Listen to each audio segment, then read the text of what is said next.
ढोंगी बहू। प्रीति एक पढ़ी लिखी लड़की है जिसकी एक अच्छे घर में शादी हुई है।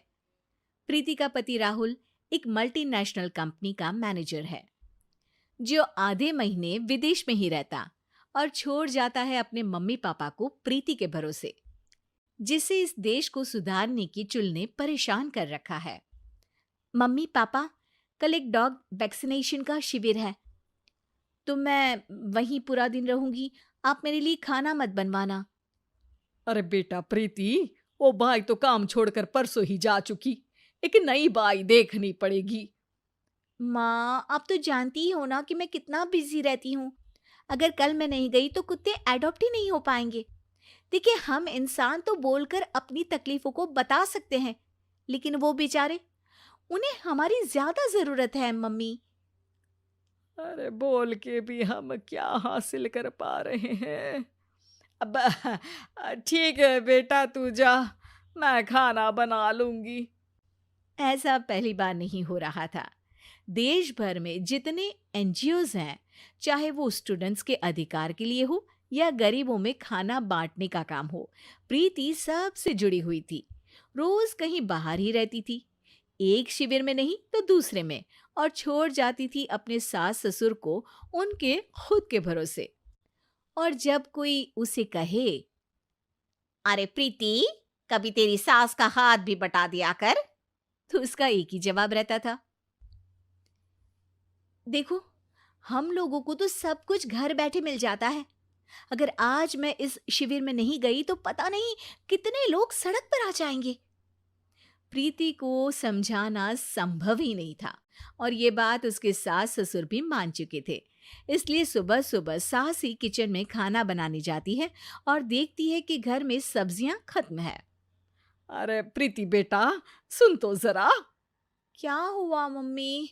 मुझे बहुत लेट हो रहा है, और आप तो जानते हो ना कि अगर मैं इस शिविर में नहीं गई तो। हाँ हाँ, कुत्ते एडॉप्ट ही नहीं हो पाएंगे, सब जानती हूँ।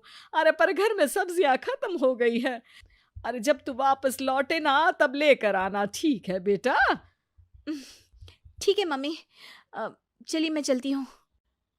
और हर बार की तरह प्रीति अपनी पार्टीज और आफ्टर पार्टीज में इतनी बिजी रह गई कि सामान लाना ही भूल गई। बात केवल सब्जियों की नहीं थी, लेकिन प्रीति हर रोज किसी नए शिविर में निकल जाती थी, अपने सास ससुर को अकेला छोड़कर। एक हफ्ते बाद प्रीति के ससुर जी के हाथ में दर्द होने लगा। अरे बेटा प्रीति, पापा जी के हाथ में बहुत दर्द हो रहा है। आज इनको डॉक्टर के पास लेकर जाना पड़ेगा। "अम, ठीक है माँ, आप हो आओ, मैं बाहर ही खा लूंगी।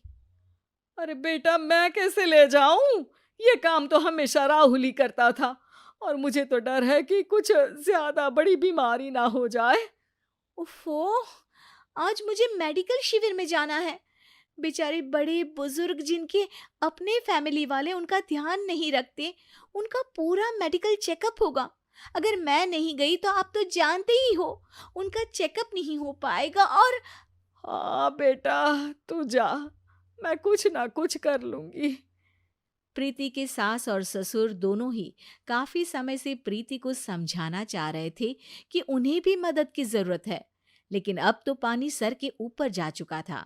उधर प्रीति शिविर में पहुंचकर सबसे मिल रही थी। काफी भीड़ थी और प्रीति इंस्टाग्राम पर फोटोज अपडेट करे जा रही थी। तभी प्रीति की दोस्त रीना उसके पास दौड़ती हुई आती है।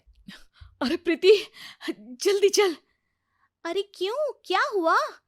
अरे तू अभी सवाल मत पूछ और चल मेरे साथ। प्रीति रीना के साथ जाती है तो देखती है कि गरीब बुजुर्गों की लाइन में प्रीति के सास ससुर भी खड़े हैं। प्रीति को समझ में नहीं आता कि ये क्या चल रहा है।